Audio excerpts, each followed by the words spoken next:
నమస్తే, welcome to Telugu one health. ఈరోజు మనతో పాటు doctor Jaganmohan Reddy, senior consultant, surgical gastroenterologist, specialised in robotic surgeon and bariatric surgeon from Yashoda hospitals ఉన్నారు. ఒకసారి డాక్టర్ గారితో మాట్లాడదాం. నమస్తే డాక్టర్. నమస్తే. ఎలా ఉన్నారు సార్? బాగున్నానండి. నైస్. సో సార్, ఈ మధ్య కాలంలో అంటే ఎప్పటి నుంచో ఉంది గ్యాస్ట్రిక్ ప్రాబ్లం అనేది, చిన్నపిల్లల దగ్గర నుంచి పెద్దవాళ్ళ వరకు, మిడిల్ ఏజ్ గ్రూప్ ప్రతి ఒక్కరు కూడా ఈ ప్రాబ్లంతో ఫేస్ చేస్తూ ఉన్నారు. అయితే ఫస్ట్ ఆఫ్ ఆల్ తెలుసుకోవాలనుకునేది ఏంటి అంటే, ఒక సాధారణ వ్యక్తిలో, ఒక నార్మల్ పర్సన్లో అసలు ఈ గ్యాస్ట్రిక్ ప్రాబ్లం అనేది ఎలా స్టార్ట్ అవుతుంది, ఎందుకు స్టార్ట్ అవుతుంది అంటారు? ఈ గ్యాస్ట్రైటిస్ అనేదండి it's one of the burning problem. ఇప్పుడు ఎందుకు అంటే, ఈరోజు నేను ఒక 100 ఓపీడీ చూస్తే, అంటే 100 మంది పేషెంట్లు నా క్లినిక్లోకి వస్తే దాంట్లో 70 మంది సార్ నాకు గ్యాస్ ప్రాబ్లం ఉంది, నా కడుపులో మంట వస్తుంది. సో దీని గురించి అవగాహన మటుకు ఖచ్చితంగా అందరం తెలుసుకోవాలి. అసలు ఎందుకు ఈ మధ్య పెరిగింది? మనము ఒక 20 years బ్యాక్ అయితే ఇంకెప్పుడు ఇవి ఇంత ఫ్రీక్వెంట్గా వినేవాళ్ళం కాదు.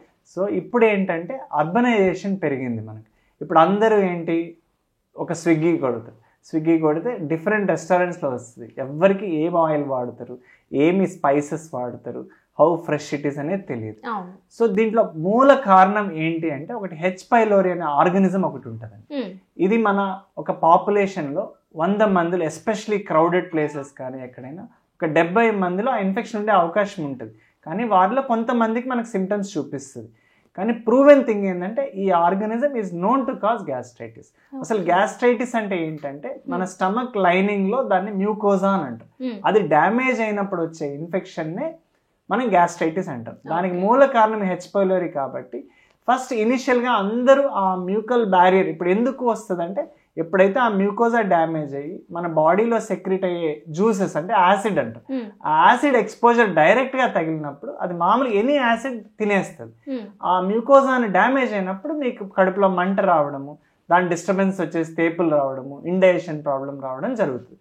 సో దీనికోసం అందరు చేయాల్సిన పని ఏంటంటే, ఈ మధ్య అందరికీ తెలుసు ఓవర్ కౌంటర్ మెడికేషన్ అందరికి పోతే ప్యాంటాప్ అంటే చిన్న పిల్లడి కాడ నుంచి పెద్ద వాళ్ళకి ప్యాంటాప్. ఎందుకంటే ఈ డ్రగ్ అనేది వన్ ఆఫ్ ద రెవల్యూషన్ అండి. ఎందుకంటే దాని వలన ఒకప్పుడు ఈ ఓన్లీ మంట కారణంతో చాలా సర్జరీస్ చేసేవాళ్ళం మేము. కానీ ఇప్పుడు ఇవన్నీ ఈ ఒక్క డ్రగ్ వల్లనే తగ్గిపోయింది. కానీ అట్ ద సేమ్ టైమ్ ఈ డ్రగ్ తీసుకుంటూ వాళ్ళు ఏమైపోతున్నారంటే ఇయర్ల తరబడి వాడుతున్నారు. సో ఒక చిన్న కన్సల్టేషన్, ఒక గ్యాస్ట్రోఎంట్రాలజిస్ట్ దగ్గరికి వచ్చి ఈ సిమ్టమ్స్ ఉన్నాయంటే నెక్స్ట్ చేయాల్సిన పరీక్ష వచ్చేసి, క్రానిక్గా ఉంటే ఎండోస్కోపీ అనే పరీక్ష చేయాలండి. మనం ఎండోస్కోపీలో ఏం చేస్తారంటే, హెచ్ పైలోరీ ఇన్ఫెక్షన్ ఉందా లేదా అని తెలుస్తుంది మనకి. ఎప్పుడైతే హెచ్ పైలోరీ ఇన్ఫెక్షన్ ఉందని తెలుస్తుందో మనము మందులు వాడాలి. మందులు ఏంటి, ఒక 10 days to 14 days ఒక కోర్స్ ఇస్తాం. దాని తర్వాత వాడాక రికరెన్స్ రేట్స్ అంటారు, అంటే మళ్ళీ మీకు గ్యాస్ట్రైటిస్ వచ్చే అవకాశం ఆల్మోస్ట్ less than 5%. సో మనకి ఇంత మంచి అవకాశం ఉన్నప్పుడు దాన్ని జస్ట్ ఒక ప్యాంటాప్ తీసుకుంటూ అలా ప్రొలాంగ్ చేయకూడదు. ఫస్ట్ అయితే మనం ఒక కన్సల్టేషన్ తీసుకోవాలి. అప్పుడు ఇవన్నీ చేస్తే ఈ ఫస్ట్ కారణాన్ని మనం ఎలిమినేట్ చేయగలిగితే గ్యాస్ట్రైటిస్ చాలా వరకు తగ్గుతుంది. ఇంకొకటి లైఫ్ స్టైల్ థింగ్స్ చేయాలి. లైఫ్ స్టైల్ ఏంటి, ఎవరైనా చేయాల్సింది 3 పనులు చేయాలండి. కంటి నిండా పడుకోవాలి, టైంకి ఫుడ్ తినాలి, వాకింగ్, ఎక్సర్సైజ్ చేయాలి. దీంట్లో మనం అట్లీస్ట్ ఒక 80% of them will be unable to follow with our busy life style. కొద్దిగా మన కోసం టైం తీసుకొని ఇవి పాటించాలి. ఎస్పెషలీ ఇప్పుడు వచ్చే వాటిల్లో యూట్యూబ్లు వినడం, డిజిటల్ వరల్డ్ వినడం, ఇంటర్మీడియట్ ఫాస్టింగ్ చాలా హైలో ఉందండి. సో స్కిప్పింగ్ మీల్స్ అందరికీ అర్థం కావాల్సింది. స్కిప్పింగ్ మీల్స్ కొందరికి వర్కౌట్ అవ్వచ్చు, కానీ కొందరికి మ్యూకోజా అనేది డ్యామేజ్ జరుగుతుంది. అప్పుడు వాళ్ళు మాకు గ్యాస్ట్రైటిస్ తో ప్రెజెంట్ అవుతారు. అందుకోసం స్కిప్పింగ్ మీల్ అనేది it's a short cut to lose your weight అండి.